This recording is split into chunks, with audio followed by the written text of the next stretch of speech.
0243 hours Eastern Standard Time. Caracas announces immediate nationalization of all American oil assets in Venezuela. ExxonMobil facilities seized. Chevron operations shut down. ConocoPhillips personnel detained. $14 billion in American investments confiscated without compensation. The declaration comes via emergency broadcast at 0300 hours Venezuelan time. By 0400 hours, Venezuelan military occupies every American oil facility in the country. By 0600 hours, President receives emergency briefing. By 0800 hours, American B-2 bombers are airborne from Whiteman Air Force Base. This isn't about democracy. This isn't about human rights. This is about 304 billion barrels of oil and who controls them. The first hours of the oil war that everyone knew was coming, but nobody thought would actually happen, until it did. The seizure wasn't spontaneous. Planning took 6 months. Venezuelan government identified every American oil installation in the country. Legal justifications were prepared. Military units were positioned. The operation was coordinated to happen simultaneously across all locations. At exactly 0300 hours Venezuelan time, military trucks arrived at 47 different facilities. Soldiers secured perimeters. Engineers took control of operations centers. American personnel were ordered to leave immediately. Most complied. Those who resisted were arrested. By 0330 hours, Venezuela controlled every American oil asset within its borders. The total value exceeded $14 billion in infrastructure alone. Future production rights were worth another $200 billion. This was the largest seizure of American assets since Iranian Revolution in 1979. The legal justification was crafted carefully. Venezuela invoked sovereignty over natural resources. All subsurface minerals belong to the state under Venezuelan constitution. Previous contracts with American companies were negotiated under corrupt government that didn't represent Venezuelan people. New democratic government has right to renegotiate or void these contracts. American companies received adequate warning. They chose not to negotiate in good faith. Therefore, nationalization is legal remedy under international law. The argument is questionable. But Venezuela knows international law matters less than actual control. Physical possession is 9/10 of law. Venezuela possesses the facilities. America must either accept this or use force to reverse it. What's your immediate reaction? Type A if you think America should negotiate. Type B if you think military response is necessary. 0430 hours EST. American oil executives receive word that their facilities are seized. Emergency calls flood State Department. White House Situation Room activates. National Security Advisor briefs President at 0500 hours. The seizure isn't just commercial loss, it's strategic crisis. If Venezuela can nationalize American oil assets without consequence, other countries will follow. Saudi Arabia might reconsider relationships. UAE might demand renegotiation. Mexico might nationalize American investments. The precedent cannot stand.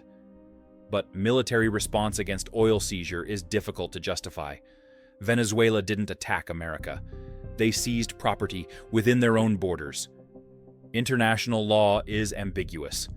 Domestic American support for war over corporate assets is questionable. The decision is complicated by lack of good options. 0600 hours EST. CIA provides intelligence assessment. Venezuelan military is fully mobilized. Air defenses are active. Russian S-300 systems protect Caracas and major oil facilities. Chinese military advisors are present at key installations. Cuban intelligence personnel are embedded with Venezuelan counterintelligence. Any American military action will face sophisticated opposition. Worse, attacking oil facilities destroys the very assets America wants to protect. You cannot recapture oil refineries by bombing them. The intelligence paints a picture of operation designed to deter American military response while creating facts on ground that become irreversible. 0630 hours EST. State Department drafts ultimatum. Venezuela must return seized assets within 24 hours. American personnel must be released immediately. Compensation must be negotiated for any nationalization. Failure to comply will result in severe consequences. The ultimatum is diplomatically phrased, but everyone understands the meaning: return the assets or face military action. The ultimatum is delivered through Swiss embassy at 0700 hours. Venezuelan Foreign Ministry receives it at 0715 hours. Response comes within 30 minutes. Venezuela rejects ultimatum completely. The assets belong to Venezuelan people. America has no right to demand their return. Any military aggression will be met with total resistance. Venezuela will defend its sovereignty. If you're enjoying this deep dive into modern warfare, take a moment to hit that subscribe button. 0800 hours EST. President convenes National Security Council emergency meeting. Military options are presented. Option 1 is comprehensive air campaign. Destroy Venezuelan air defenses. Target military bases. Avoid oil infrastructure. Goal is forcing Venezuela to negotiate through military pressure. Risk is escalation without achieving core objective of recovering assets. Option 2 is special operation seizure of key facilities. Rangers and SEALs secure major oil installations. Re-establish American control by force. Risk is significant casualties and international condemnation. Option 3 is naval blockade. Prevent Venezuelan oil exports. Economic strangulation forces negotiation. Risk is extended crisis that damages global energy markets. President must decide. Every option carries enormous risks. But accepting seizure means American commercial interests worldwide become vulnerable. 0830 hours EST. USS Abraham Lincoln Carrier Strike Group receives alert orders. The carrier is operating in Atlantic 800 miles from Venezuelan coast. Transit time to operating position is 18 hours. Air Wing begins preparations for combat operations. Weapons are loaded. Aircraft are armed. Pilots receive briefings. The carrier strike group includes 2 Arleigh Burke destroyers, 1 Ticonderoga cruiser, 1 attack submarine, and support vessels. Total firepower includes 64 FA-18 Super Hornets, 400 Tomahawk cruise missiles, and unlimited submarine-launched weapons. This represents overwhelming military superiority. But will it be employed? 0900 hours EST. Venezuelan military moves to war footing. Fighter aircraft conduct combat air patrols. Mobile air defense systems disperse to avoid targeting. Troops deploy to defensive positions around key infrastructure. Notably, Russian and Chinese advisors are positioned at critical facilities. This is human shield strategy. America cannot strike without risking killing Russian or Chinese personnel. That would trigger international crisis far beyond oil dispute. Venezuela is using foreign advisors as insurance policy against American attack. Don't miss what comes next. Make sure you're subscribed so you never miss an analysis like this. 0930 hours EST. Global oil markets react. Crude prices spike $23 per barrel in 90 minutes. Venezuelan production of 700,000 barrels daily is now uncertain. But more concerning is precedent. If Venezuela succeeds in nationalizing American assets, other producers might follow. Market participants price in this risk. Energy stocks crash. Airlines face fuel cost crisis. Shipping companies see margins evaporate. The economic impact is immediate and severe. Every hour the crisis continues costs global economy billions. Political pressure on president to resolve the situation intensifies from economic sector. 1000 hours EST. Russia issues statement supporting Venezuelan sovereignty over natural resources. Moscow calls American threats unacceptable interference. Russia will provide all necessary support to Venezuelan ally.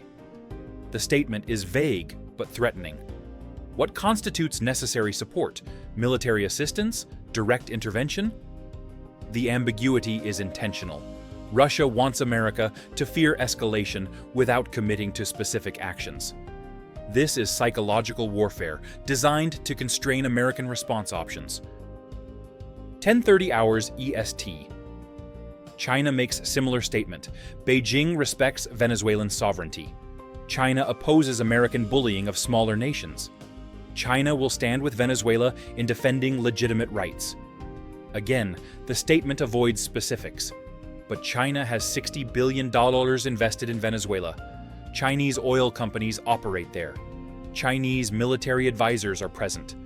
The statement signals that American military action might trigger Chinese response. The oil dispute is becoming great power confrontation. What would you have done if you were president at this moment? Comment your answer below. 1100 hours EST. President makes decision. America will conduct limited military operation to demonstrate resolve without escalating to full war. Target will be Venezuelan Navy. Not oil facilities, not air defenses, not military bases, just naval vessels. The operation will cripple Venezuela's ability to export oil by sea while avoiding infrastructure damage. This achieves strategic objective of preventing Venezuelan oil sales without destroying assets America wants to recover. The plan is elegant. The risk is that any military action triggers unpredictable escalation. 11:30 hours EST.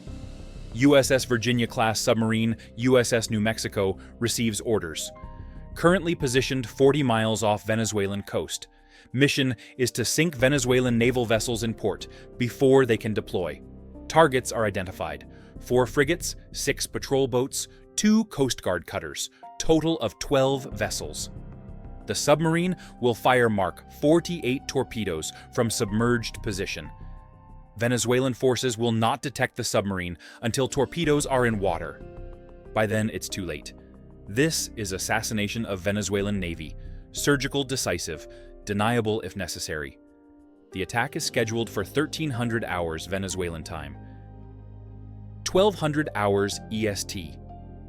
Venezuelan intelligence detects unusual American submarine activity through Russian-provided detection equipment. Alert goes out to Venezuelan Navy. All vessels are ordered to put to sea immediately. The warning comes too late for most. Only 2 frigates and 3 patrol boats manage to leave port. The other 7 vessels remain docked. They become sitting targets for attack that's now 60 minutes away. Venezuelan commanders understand they cannot win submarine engagement, but orders are to disperse vessels to make targeting more difficult. It's desperate measure that probably won't work. 12:30 hours Venezuelan time. Cuban intelligence warns Venezuelan counterparts that American attack is imminent. The intelligence comes from Russian sources monitoring American military communications. Venezuelan military goes to highest alert status. Coastal defense missiles are armed and ready. Anti-submarine warfare helicopters begin flying search patterns. But finding American submarine in open ocean is nearly impossible. Virginia-class boats are quietest submarines in the world. Venezuelan forces lack sophisticated enough equipment to detect them before attack occurs. The warning provides knowledge, but not capability to prevent what's coming. This kind of detailed tactical breakdown takes hours to research. Subscribe to help us keep making them. 1300 hours Venezuelan time. USS New Mexico fires 6 Mark 48 torpedoes in rapid succession. 2 torpedoes target each frigate remaining in port, 1 torpedo per patrol boat. The weapons run at 55 knots toward their targets. Venezuelan forces detect torpedo launches but cannot respond fast enough. First impact occurs at 1304 hours. Venezuelan frigate Mariscal Sucre takes 2 torpedoes amidships. The ship breaks apart and sinks in 4 minutes. Second frigate, Almirante Brion, suffers identical fate. 4 patrol boats are hit next. 2 sink immediately. 2 remain afloat, but heavily damaged. In 8 minutes, Venezuela loses 70% of its naval combat power. 312 Venezuelan sailors die in the attack. The naval assassination is complete. 1310 hours Venezuelan time. Caracas confirms vessels are under attack. President appears on television. This is act of war by United States. Venezuela will defend itself with all available means. All Venezuelan citizens must prepare for conflict. The speech is defiant, but the reality is grim. Venezuelan Navy is effectively destroyed. Air Force cannot challenge American carriers. Army cannot repel American ground invasion. Venezuela can resist, but it cannot win. The speech is for domestic consumption. It buys time for diplomacy to prevent total defeat. 1330 hours EST. Pentagon confirms naval strike was successful. No American casualties. All targets destroyed or damaged beyond repair. Venezuelan ability to export oil by tanker is severely degraded. Remaining naval vessels cannot protect oil shipping against American submarine threat. Mission accomplished with minimal risk and perfect execution. But the strike also means America is now at war with Venezuela. Not declared war, but active military conflict nonetheless. The line has been crossed. Escalation becomes much more likely from this point. 1400 hours EST. International reaction is swift and divided. European allies express concern about proportionality. Destroying naval vessels over property dispute seems excessive. Latin American countries condemn American aggression. Only Colombia and Brazil remain neutral. Russia calls for emergency UN Security Council meeting. China condemns American attack as unprovoked aggression. The diplomatic isolation of United States is nearly complete. American action is seen as bullying rather than legitimate self-defense. The moral high ground is difficult to claim when you just sank another country's navy. Your engagement directly shapes what we cover next. Drop a comment and subscribe. 1430 hours EST. Venezuela launches retaliatory strike. Not military retaliation, economic retaliation. All oil facilities in Venezuela are ordered to cease production immediately. Venezuelan oil exports stop completely. The 700,000 barrels daily that Venezuela produces are removed from global markets. Oil prices spike another $18 per barrel. Crude is now $121 per barrel, up $41 from the morning. This is largest single-day oil price increase in history. American consumers will pay $5.50 per gallon for gasoline within days. Airlines will cancel flights. Shipping costs will soar. The economic damage to American economy exceeds $100 billion monthly. Venezuela cannot win militarily, but it can impose economic costs that make American victory Pyrrhic. 1500 hours EST. Cuban president announces Cuba will defend Venezuelan sovereignty. Cuban military forces will deploy to Venezuela to assist in defense against American aggression. The announcement is symbolic more than practical. Cuba has limited force projection capability. But the statement demonstrates solidarity and complicates American planning. Attacking Venezuelan forces is one thing. Attacking Cuban forces means expanding conflict to second country. American military can handle both, but political costs multiply with each additional adversary. 1530 hours EST. Chinese Foreign Ministry announces that Chinese military advisors in Venezuela will remain at their posts. They will not evacuate despite American attacks. Any harm to Chinese personnel will be considered attack on China, requiring appropriate response. This is human shield strategy formalized. China is daring America to attack installations where Chinese advisors are present. The bet is that America won't risk war with China over Venezuelan oil. The bet is probably correct, but it also means America cannot achieve full military objectives. Some targets become untouchable because Chinese presence makes them too dangerous to strike. 1600 hours EST. First American casualties are reported, not from military action, from economic retaliation. 3 American oil workers still in Venezuela are arrested on espionage charges. The charges are false. But Venezuela is sending message. American citizens on Venezuelan soil are now hostages. Any further military action means their lives are forfeit. The human cost is weaponized. America must now choose between escalating military action and protecting civilian lives. Both objectives cannot be achieved simultaneously. If you made it this far, you're the core of our community. Like, subscribe and hit that bell. 1630 hours EST. President addresses nation. American military action was necessary and proportionate response to illegal seizure of property and detention of citizens. Venezuela must understand that attacking American interests has consequences. But President also offers diplomatic path. If Venezuela releases American citizens, returns seized assets, and negotiates fair compensation, military action will cease.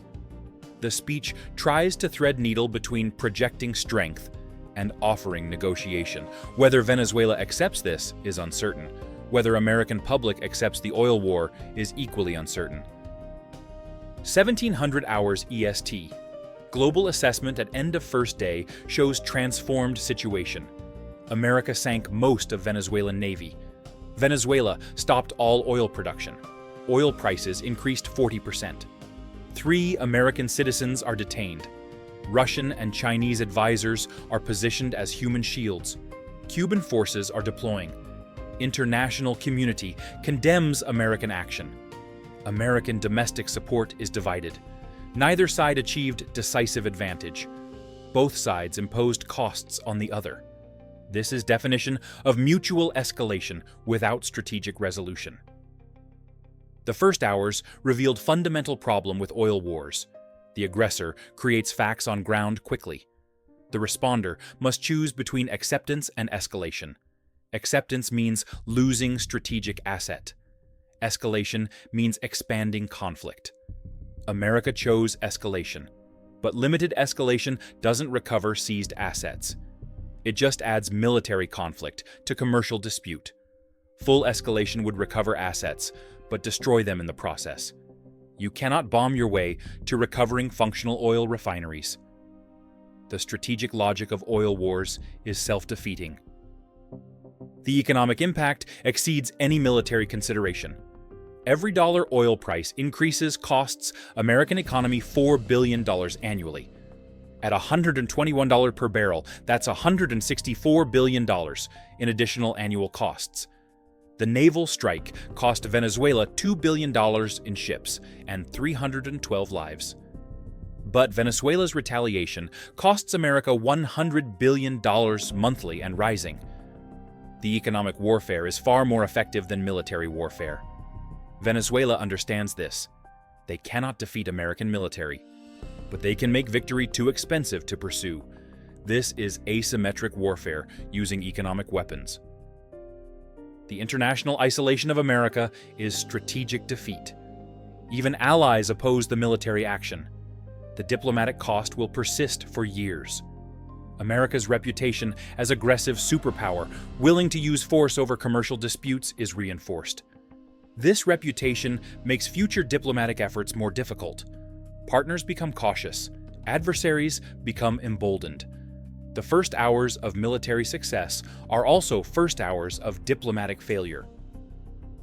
The humanitarian cost is emerging. Venezuelan civilians will suffer most from economic collapse caused by stopping oil production.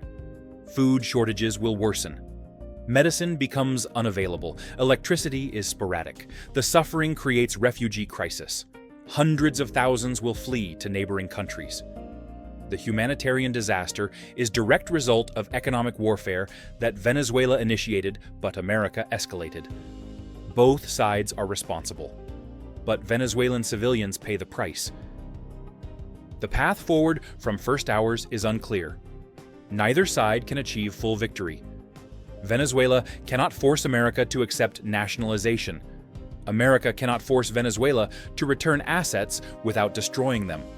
Stalemate is likely outcome, but stalemates in conflicts typically last years. Small-scale military actions continue. Economic costs accumulate. Humanitarian disasters worsen. Both sides become entrenched. Compromise becomes politically impossible. The oil war that started in first hours might last for years or decades. History suggests once oil wars begin, they rarely end quickly or cleanly. The first hours of USA-Venezuela oil war demonstrate eternal truth about resource conflicts. They start over economics. They escalate to violence. They damage everyone involved more than any gain could justify. But once started, momentum carries them forward. Pride prevents compromise. Sunk costs demand continuation. What should be pure cost-benefit analysis becomes emotional commitment to winning regardless of price. This is how rational actors behave irrationally. This is how oil disputes become endless wars. This is how first hours become first years. Welcome to resource conflict in 21st century. Always easier to start than stop. Always more expensive than expected. Always less successful than promised. And always, always about the oil.